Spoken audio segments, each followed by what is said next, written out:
Kebangkitan Nasional Indonesia. Kembali lagi nih bersama aku Alvina Putri Ramadhani Yogaswara. Nah, di sini aku gak sendirian. Aku ditemani sama teman-teman yang bakal ngejelasin tentang materi hari ini. Silakan boleh perkenalkan dulu. Terima kasih kepada host. Perkenalkan, nama saya Kesha Aurel Saja. Saya sebagai narasumber pertama yang akan menjelaskan materi tentang Budi Utomo. Gue Erik Permana menjelaskan tentang Budi Utomo. Dan gua Ratno akan menjalankan Syarikat Islam.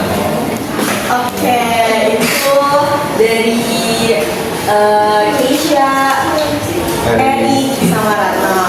Nah, kali ini kita bakal bahas dua organisasi penting yang menjadi pelopor pergerakan nasional, yaitu Budi Utomo dan Syarikat Islam. Oke, di sini aku bakalan ngejelasin sedikit dulu tentang Budi Utomo dan Syarikat Islam. Jadi teman-teman, Budi Utomo berdiri pada 20 Mei 1908 di Batavia, didirikan oleh Dr. Sutomo dan para pelajar Stovia. Tujuannya untuk memajukan pendidikan dan kebudayaan rakyat Indonesia, terutama masyarakat Jawa dari Madura.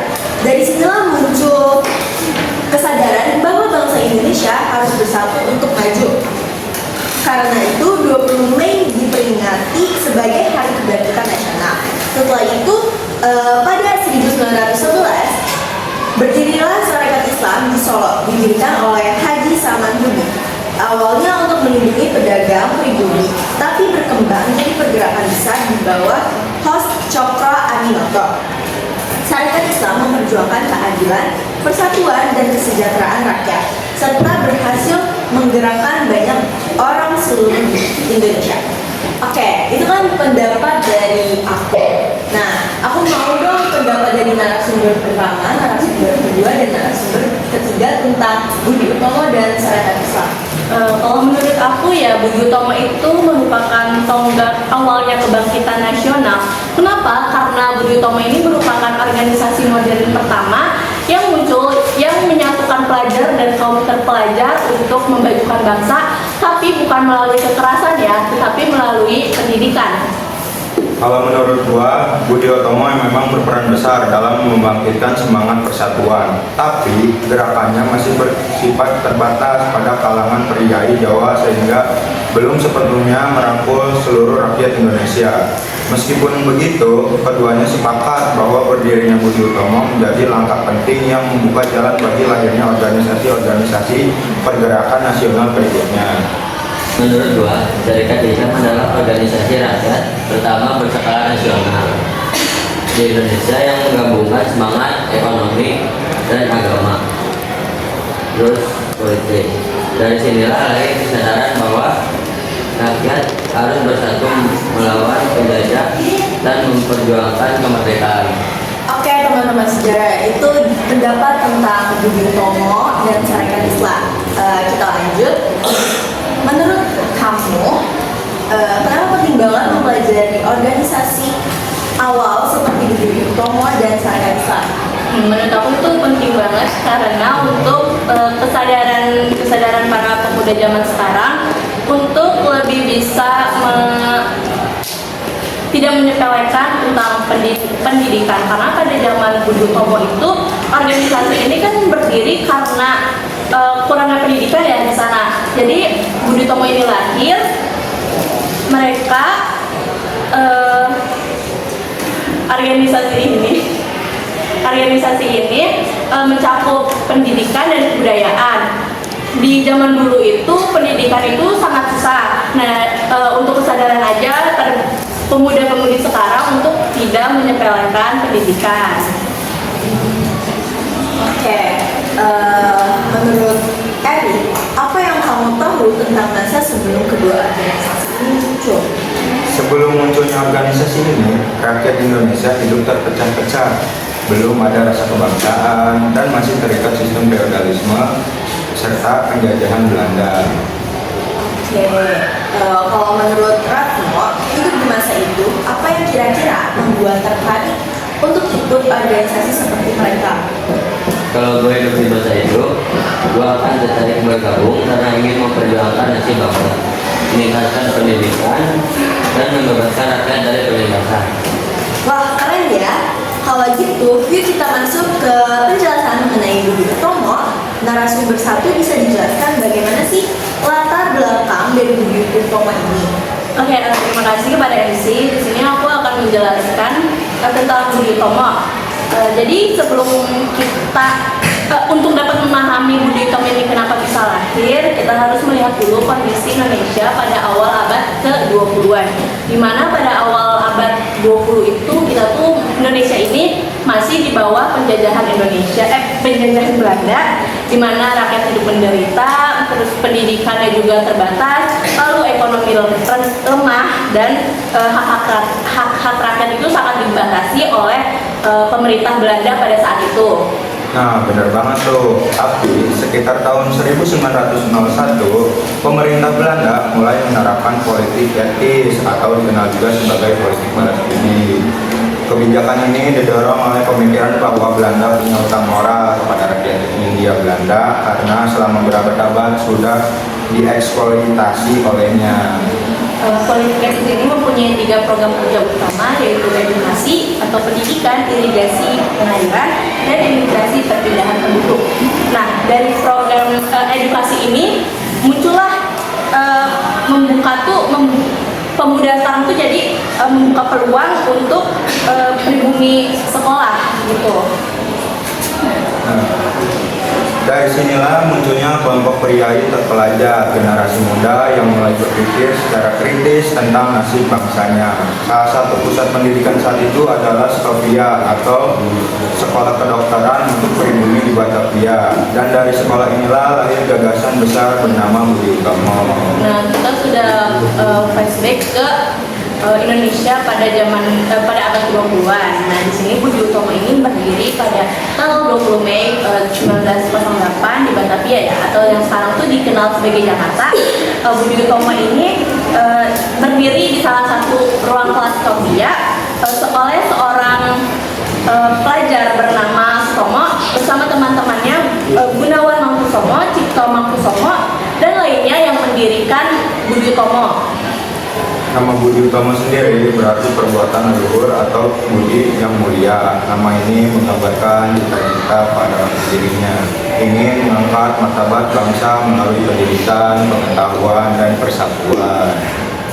Sebenarnya tuh gagasan dari Budi Utomo ini dibuat karena terinspirasi dari tokoh senior mereka, yaitu Dr. Wahyudin Sudirohusodo. Nah, beliau ini mempunyai ide tentang membentuk dana pelajar agar anak-anak pribumi itu bisa melanjutkan sekolahnya itu ke yang lebih tinggi.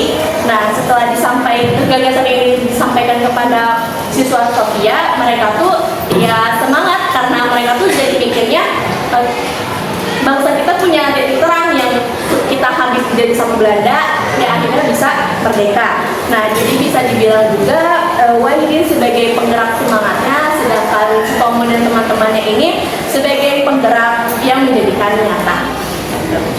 Nah, itu teman-teman penjelasan tentang latar belakang dari Budi Utomo. Kita lanjut ya. Tujuan dari dibuatnya Budi Utomo itu apa sih? Kenapa Sutomo bisa kepikiran untuk membangun organisasi? Sebenarnya tujuan utama Budi Utomo waktu itu adalah untuk memajukan pendidikan dan kebudayaan, meningkatkan kesejahteraan rakyat, dan membangun kesadaran sebagai bangsa yang harus bersatu. Walaupun awalnya hanya fokus pada kalangan Jawa dan Madura, semangat kemudian menyebar ke daerah lain di Hindia Belanda. Mereka melakukan berbagai kegiatan seperti pendirian sekolah-sekolah pribumi, beasiswa terpelajar, diskusi ilmiah, dan pengajaran tentang kebangsaan. Menariknya dari Budi Utomo ini, mereka juga bergerak dari bidang politik, tetapi Budi Utomo ini memilih lebih ke jalur sosial, terus pendidikan sama kebudayaan, karena kondisi pada zaman itu tuh belum memungkinkan untuk melakukan penggerakan terbuka terhadap politik. Nah, tapi meskipun mereka tidak memasuki jalur politik, Budi Utomo ini mempunyai pengaruh besar Budi Utomo itu tempat berkumpulnya para intelektual muda, bangsawan dan tokoh-tokoh daerah untuk membicarakan nasib bangsanya itu. Oke. Lalu bagaimana akhir dari perjuangan Budi Utomo? Nah, ini meskipun peran besar, Budi Utomo juga enggak lepas dari kelemahan. Organisasi ini kurang mampu menjangkau rakyat kecil karena masih bersifat elitis. Menjangkau rakyat kecil karena musuh masih bersifat elitis dan terlalu berhati-hati untuk bersuara politik. Akibatnya, sebagian besar generasi muda merasa perjuangan Budi Utomo terlalu lambat. Muncullah organisasi baru yang lebih tegas seperti Sarekat Islam pada tahun 1911 dan Indes Partai pada 1912 dan Perhimpunan Indonesia pada 1920-an yang berani menuntut kemerdekaan secara langsung. Nah, karena Budi Utomo ini tidak bisa menyuarakan politik gitu ya, jadi Budi Utomo ini kehilangan pengaruhnya. Akhirnya tuh dibubarkan pada tahun 1935. Kemudian tuh mereka bergabung ke organisasi lain seperti Partai Indonesia Raya atau Parindra. Nah, tapi meskipun mereka sudah bubar gitu ya, tapi jasa dan pengaruhnya itu tetap besar. Karena kalau misalnya nggak ada Budi Utomo, organisasi seperti Sarekat Islam, terus Indis Partis itu gak mungkin ada. Jadi Budi Utomo ini yang membangkitkan semangat nasional organisasi lain untuk muncul gitu. Oke. Makna apa sih yang bisa didapat dari sejarah Budi Utomo ini? Nah, jadi Budi Utomo menjadi simbol kebangkitan kesadaran nasional. Kesadaran bahwa rakyat Indonesia bisa bersatu, maju, dan menentukan nasibnya sendiri. Nah, itulah kenapa setiap pada tanggal 20 Mei hari itu, tanggal itu ditetapkan sebagai Hari Kebangkitan Nasional. Karena sejak masa pemerintahan Presiden Soekarno, mereka itu menunjukkan bahwa bangsa kita tuh bisa maju, tapi yang nggak terus-menerus menggunakan senjata, menggunakan kekerasan, tetapi bisa menggunakan yang lainnya kayak pendidikan, terus kebudayaan, kayak gitu. Jadi sobat sejarah, dari kisah Budi Utomo ini kita belajar bahwa kebangkitan bangsa dimulai dari semangat belajar dan bersatu. Semoga kita bisa meneruskan perjuangan itu dengan cara kita sendiri lewat ilmu, karya, dan kontribusi positif untuk Indonesia. Oke, sekarang kita masuk ke sesi pertanyaan untuk narasumber Budi Utomo. Mengapa Budi Utomo dianggap sebagai awal kebangkitan nasional? Karena ya yang tadi dijelaskan di awal itu, Budi Utomo juga organisasi modern pertama yang menumbuhkan semangat persatuan dan kesadaran bangsa melalui pendidikan, kebudayaan, dan kesejahteraan rakyat. Oke, menurut kalian kenapa Budi Utomo lebih fokus di bidang kebudayaan dan pendidikan? Mereka fokus di pendidikan dan kebudayaan karena yakin kemajuan bangsa berawal dari peningkatan ilmu dan karakter yang bermasyarakat. Apa sih pengaruh dibangunnya organisasi Budi Utomo ini? Tadi yang dijelaskan juga tadi karena adanya Budi Utomo ini, organisasi itu yang mulai bermunculan dengan tujuan mereka masing-masing yang dapat membangkitkan semangat nasionalisme berkebangsaan. Contohnya itu tadi seperti Sarekat Islam, Indis Partis, dan lainnya. Oke, kita lanjut ya ke sesi pertanyaan untuk Sarekat Islam. Apa sih faktor utama Haji Samanhudi mendirikan Sarekat Islam?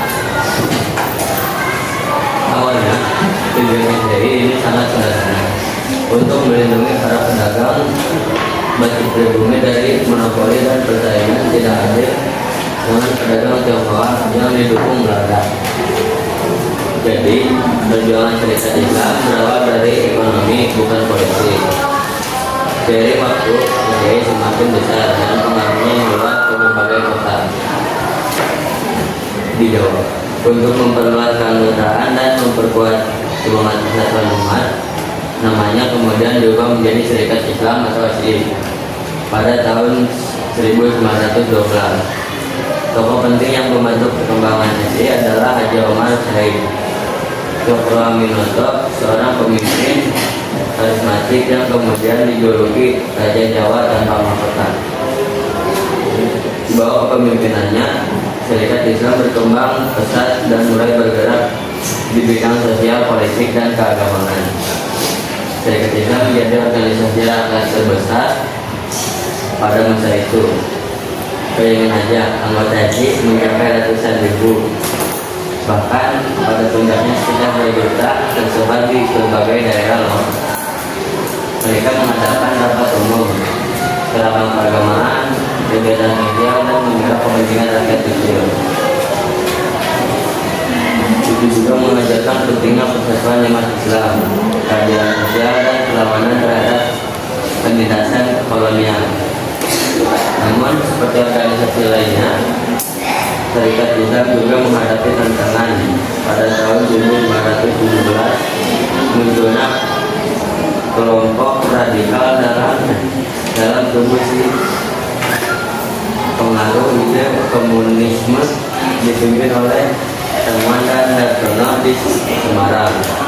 Akibatnya terjadi perpecahan antara SI yang berawalan Islam nasionalis dan SI yang berhaluan kiri. Untuk membedakan kelompok AOS, Cokroaminoto mengganti nama organisasinya menjadi Partai Serikat Islam atau PSI. Kemudian Partai Serikat Islam Indonesia PSI. Mungkin Ratno agak gugup ya teman-teman. Oke, kita lanjut aja. Apa sih makna peran dan barisan dari Serikat Islam? Serikat Islam adalah organisasi pertama yang berhasil menggerakkan massa secara luas dan menumbuhkan kesadaran politik kecil. Ia membuka jalan bagi lahirnya partai-partai politik Indonesia. Berikutnya, kalau Budi Utomo menyalakan api kesadaran dari kalangan terpelajar, Serikat Islam menyalakan api perjuangan dari kalangan rakyat bawah. Dua kekuatan ini saling melengkapi pendidikan dan masa rakyat. Ternyata Serikat Islam juga gak kalah seru perjuangannya dengan kelompok tadi. Ya sobat, sekarang untuk narasumber ketiga, aku pengen nanya nih mengenai Serikat Islam. Yang pertama, apa sih keunikan dari SI atau Serikat Islam dibanding organisasi lain pada masa itu? Jadi keunikan SI pada masa itu adalah mampu menyatukan rakyat kecil dari berbagai lapisan berbasis agama Islam, namun terbuka untuk memperjuangkan nasional. Oke, menurut kamu kenapa ekonomi dan agama bisa menjadi kekuatan utama Serikat Islam? Karena keduanya menyentuh kebutuhan dan keyakinan rakyat, sehingga mampu membangkitkan semangat persatuan. Jangan bukan, jangan Iya, jadi cukup santai aja. Oke, kita lanjut ya. Apa persamaan dan perbedaan antara Budi Utomo dan Serikat Islam? Oke, aku izin jawab ya. Kalau misal untuk persamaan dari Budi Utomo sama Serikat Islam ini, sebenarnya tuh mereka sama-sama memperjuangkan kebangsaan yang memperjuangkan kebangsaan, persatuan. Nah, kalau untuk bedanya itu dari Budi Utomo ini mereka lebih berbasis ke pendidikan, kebudayaan, sama sosial. Nah, kalau misalnya Serikat Islam ini lebih, yang aku dengar tadi, lebih ke agama, ekonomi sama agama ya, gitu. Jadi Serikat Islam itu lebih ke agama, Iya, sama ekonomi gitu. ya, sesuai dari namanya itu kan Serikat Islam, yang berarti lebih ke agama Islam ya kalau dari namanya itu. Oke. Kita lanjut. Menurut narasumber, organisasi mana yang lebih besar pengaruhnya terhadap semangat nasionalisme? Aku, sebenarnya tuh sama aja sih kedua organisasi ini. Kedua organisasi ini sama-sama berpengaruh ya. Cuman kalau misalnya yang lebih besarnya itu ke Sarekat Islam, karena semangatnya itu, semangat nasionalismenya itu sama gerakan semangatnya itu lebih ada gitu daripada Budi Utomo. Kan kalau misalnya Budi Utomo itu mereka nggak ke politik ya, jadi cuman kayak pendidikan doang. Sedangkan kalau misalnya Sarekat Islam ini dia lebih bisa menyuarakan politik kemerdekaannya gitu. Jadi yang lebih besar itu Sarekat Islam. Oke teman-teman, itu penjelasan dari Keisha tentang organisasi mana yang lebih besar pengaruhnya terhadap semangat nasionalisme. Bagaimana kedua organisasi ini mempengaruhi munculnya partai politik di Indonesia? Kedua organisasi ini aduh bentar dulu ya. Kedua organisasi ini menjadi cikal bakal lahirnya partai politik seperti PNI dan Partai Sarekat Islam Indonesia (PSII). Sorry kamu tadi singkat dari PSI itu apa? Partai Sarekat Islam Indonesia. Jadi bukan PSSI ya, itu kan PSSI apa itu? bola itu. Apa nilai-nilai perjuangan mereka yang masih relevan buat anak-anak muda sekarang kayak kita nanti? Buat Gen Z lah, gimana tuh? Nilai-nilai perjuangannya yang menurut kita bisa kita ambil dari kedua organisasi itu ya semangatnya terus kemandiriannya. Pasti Gen Z sekarang tuh kebanyakan introvert kan, itu bisa kita ambil dari kemandiriannya itu. Terus juga kepedulian terhadap bangsa. Oke, sebelum lanjut, aku mau nanya dong dari teman-teman, kalian tuh mengetahui sejarah ini tuh kalian bacanya tuh dari mana aja? Atau kalian sering emang searching di Wikipedia kah? Atau sering baca buku kah? Kalau aku ya emang karena suka aja sama sejarah, jadinya tuh kalau misalnya lagi jalan-jalan gitu ya ke mall atau kemana, aku biasanya suka ke Gramedia dari buku sejarah. Jadi ya yang di sini aku muncul sebagai narasumber Budi Utomo. Kenapa? Karena aku lebih suka apa ya namanya tuh, lebih suka dari perjuangannya Budi Utomo ini, organisasinya yang cukup besar gitu ya, ininya pengaruhnya gitu. Kalau aku masih biasanya kan kalau scroll TikTok gitu kan suka ada FYP tentang sejarah Budi Utomo. Karena penasaran gitu kan, jadi ya kita cari aja kayak di Google gitu, di ChatGPT apa sih cikal bakal dari Budi Utomo dan gimana cara tembusnya. Jadi penasaran itu. Oh, berarti searching di Wikipedia ya? Ya. Oke.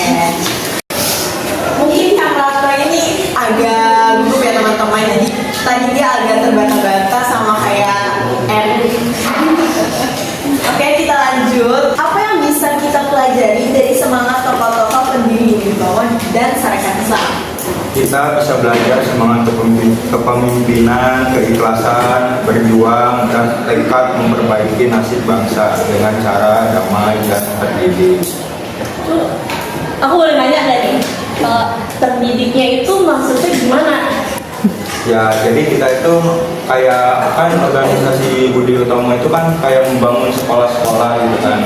Yang tadinya kan apa sih, rakyat itu kan yang bisa masuk sekolah itu kayak kaum-kaum yang punya yang atas aja gitu kan. Jadi terbentuknya organisasi Budi Utomo ini dari dulu kayak membangun sekolah-sekolah dasar buat si rakyat biasa gitu, biar bisa belajar lah. Oh, jadi udah tertata semua ya tentang pendidikan. Kalau dari Sarekat Islam tadi apa?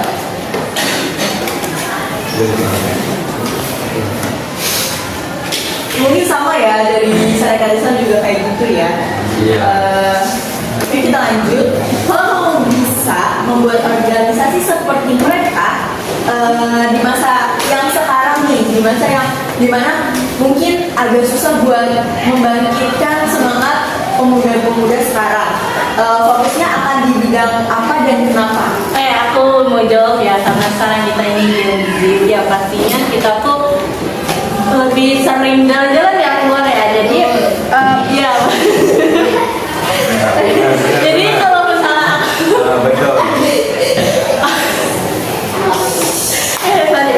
Kalau misalnya aku bisa buat organisasi ini di masa Gen Z ini, aku bakal fokus ke pendidikan yang digital sama kewirausahaan anak muda.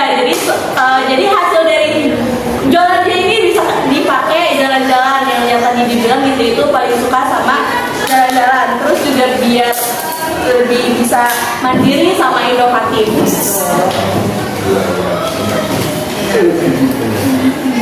Oke, bagaimana cara kita sebagai generasi muda melanjutkan semangat kebangkitan nasional di zaman modern ini?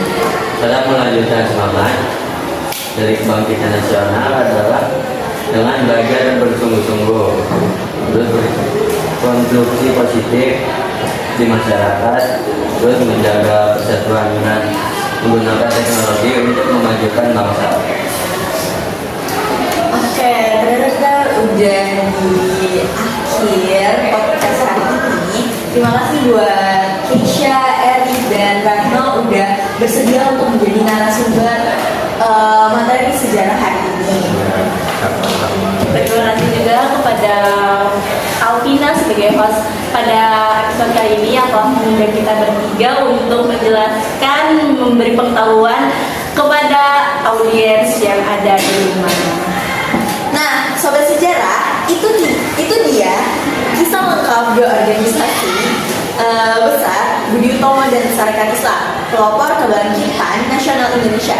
Dari mereka kita belajar bahwa semangat kebangkitan bukan hanya tentang melawan penjajah, tapi juga tentang membangun bangsa lewat pendidikan, persatuan dan keadilan. Oke teman-teman, terima kasih sudah mendengarkan podcast Jejak Nusantara. Jangan lupa follow dan bagikan episode ini biar makin banyak yang tahu bahwa perjuangan besar Indonesia dimulai dari langkah kecil para pemuda dan rakyat yang mencintai bangsanya. Bersama sejarah, kita mengenal jati diri bangsa. Sampai jumpa di next episode, teman-teman.